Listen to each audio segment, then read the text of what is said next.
श्रीमद् भागवत गीता के पहले अध्याय का महात्म्य। श्री पार्वती जी ने कहा, भगवान आप सब तत्वों के ज्ञाता हैं। आपकी कृपा से मुझे श्री विष्णु संबंधी नाना प्रकार के धर्म सुनने को मिले जो समस्त लोक का उद्धार करने वाले हैं। देवेश, अब मैं गीता का महात्म्य सुनना चाहती हूँ, जिसका श्रवण करने से श्री हरि में भक्ति बढ़ती है। श्री महादेव जी बोले, जिनका श्री विग्रह अलसी के फूल की भांति श्याम वर्ण का है। पक्षीराज गरुण ही जिनके वाहन हैं, जो अपनी महिमा से कभी युक्त नहीं होते तथा शेषनाग की सैया पर शयन करते हैं। उन भगवान महाविष्णु की हम उपासना करते हैं। एक समय की बात है, मूर दैत्य के नाशक भगवान विष्णु शेषनाग के रमणीय आसन पर सुखपूर्वक विराजमान थे। उस समय समस्त लोगों को आनंद कर देने वाली भगवती लक्ष्मी ने आनंद पूर्वक प्रश्न किया। श्री लक्ष्मी जी ने पूछा, भगवान आप संपूर्ण जगत का पालन करते हुए भी अपने ऐश्वर्य के प्रति उदासीन से होकर जो इस क्षीर सागर में नींद ले रहे हैं, इसका क्या कारण है? श्री भगवान बोले, सुमुखी, मैं नींद नहीं लेता हूँ, अपितु तत्व का अनुसरण करने वाली अंतर्दृष्टि के द्वारा अपने ही महेश्वर तेज का साक्षात्कार कर रहा हूँ। देवी, यह वही तेज है जिसका योगी पुरुष कुशाग्र बुद्धि के द्वारा अपने अंतःकरण में दर्शन करते हैं तथा जिसे मीमांसक विद्वान वेदों का सार चित्त निश्चित करते हैं। वह महेश्वर तेज एक अजर प्रकाश रूप आत्म रूप रोग शोक से रहित अखंड आनंद का पुंज निस्पंद निरीव तथा दैत्य रहित है। इस जगत का जीवन उसी के अधीन है। मैं उसी का अनुभव करता हूँ। देवेश्वरी, यही कारण है कि मैं तुम्हें नींद लेता सा प्रतीत हो रहा हूँ। श्री लक्ष्मी जी ने कहा, हे ऋषिकेश, आप ही योगी पुरुषों के ध्येय हैं। आपके अतिरिक्त भी कोई ध्यान करने योग्य तत्व है? यह जानकर मुझे बड़ा कौतूहल हो रहा है।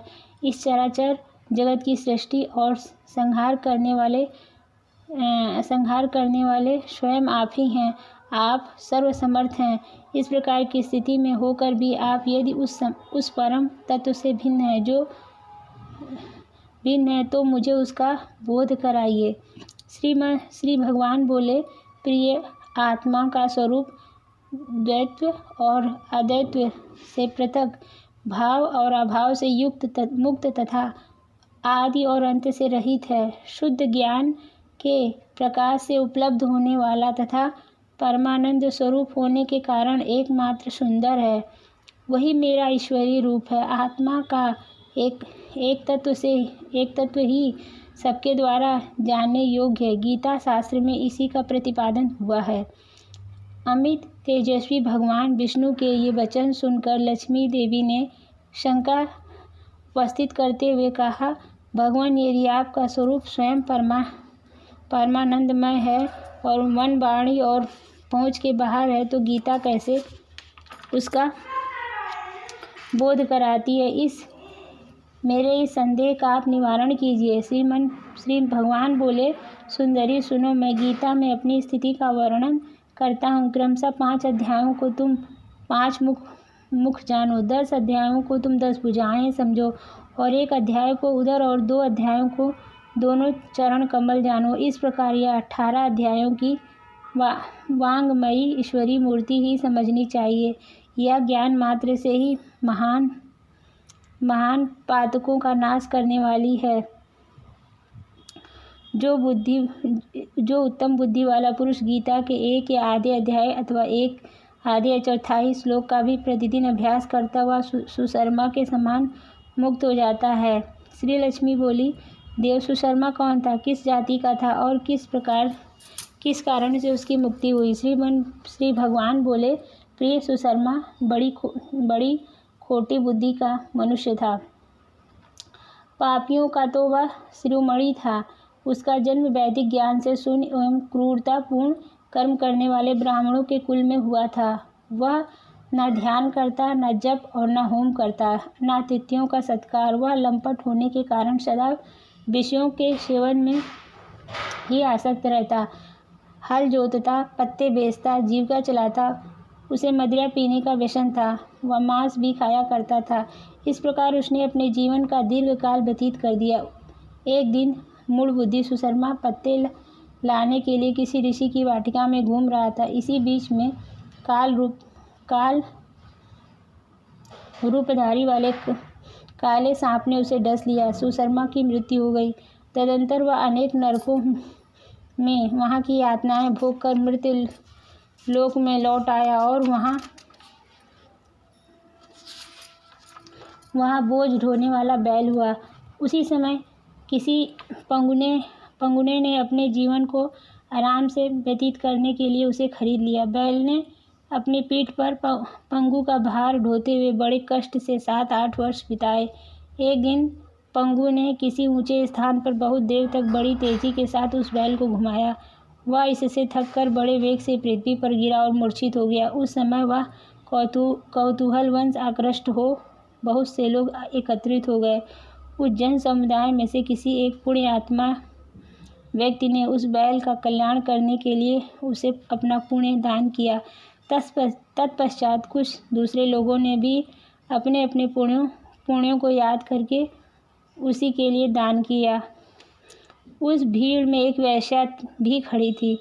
उसे अपने पुण्य का पता नहीं था, तो उसने भी लोगों का देखा देखी उस बैल के लिए कुछ त्याग किया। तदंतर यमराज के दूत उस मरे हुए प्राणी को पहले यमपुरी में ले गए। वहाँ यह विचार कर कि यह वैश्या के दिए हुए पुण्य से पुण्यवान हो गया है, उसे छोड़ दिया गया। वह फिर से भूलोक में आकर उत्तम कुल और शील वाले ब्राह्मणों के घर में उत्पन्न हुआ। उस समय भी उसे अपने पूर्व जन्म की बातों का स्मरण बना रहा। बहुत दिनों के बाद अपने अज्ञान को दूर करने वाले कल्याण तत्व का जिज्ञासु होकर उस समय वैश्या के पास गया और उसके दान की बातें बतलाते हुए उसने पूछा, तुमने कौन सा पुण्य दान किया था? वैश्या ने उत्तर दिया, वह पिंजरे में बैठा हुआ तोता प्रतिदिन कुछ पढ़ता था, उससे मेरा अंतःकरण पवित्र हो गया। उसी का पुण्य मैंने तुम्हारे लिए दान किया था। इसके बाद उन दोनों ने तोते से पूछा। तब तोते ने अपने पूर्व जन्म का स्मरण करके प्राचीन इतिहास कहना आरंभ किया। सुख बोला, पूर्व जन्म में मैं विद्वान होकर भी विद्वता के अभिमान से मोहित रहता था। मेरा राग द्वेष इतना बढ़ गया था कि मैं गुणवान विद्वानों के प्रति भी ईर्ष्या भाव रखने लगा। फिर भी समयानुसार मेरी मृत्यु हो गई और मैं अनेक घृणित लोकों में भटकता फिरा। उसके बाद इस लोक में आया। सद्गुरु की अत्यंत नित्या करने के कारण तोते के कुल में मेरा जन्म हुआ। पापी होने के कारण छोटी अवस्था में ही मेरे माता पिता से वियोग हो गया। एक दिन मैं ग्रीष्म ऋतु में तपे हुए मार्ग पर पड़ा था। वहाँ से कुछ श्रेष्ठ मुनि मुझे उठा लाए। महात्माओं के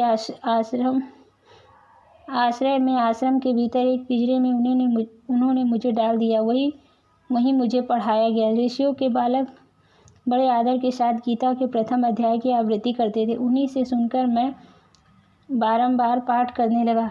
इसी बीच एक चोरी करने वाले बहेलिये ने मुझे वहाँ से चुरा लिया। तत्पश्चात इस देवी ने मुझे खरीद लिया। यही मेरा वृत्तांत है, जिसे मैंने आप लोगों से बता दिया। पूर्व काल में मैंने इस प्रथम अध्याय का अभ्यास किया था, जिससे मैंने अपने पाप को दूर किया। फिर उसी से इस वेश्या को अभी अंतःकरण शुद्ध हो गया और उसी के पुण्य से द्विज श्रेष्ठ सुशर्मा भी पाप मुक्त हुए। इस प्रकार परस्पर वार्तालाप और गीता के प्रथम अध्याय महात्म्य की प्रशंसा करके वे तीनों निरंतर अपने अपने घर पर गीता का अभ्यास करने लगे। फिर ज्ञान प्राप्त करके वे मुक्त हो गए।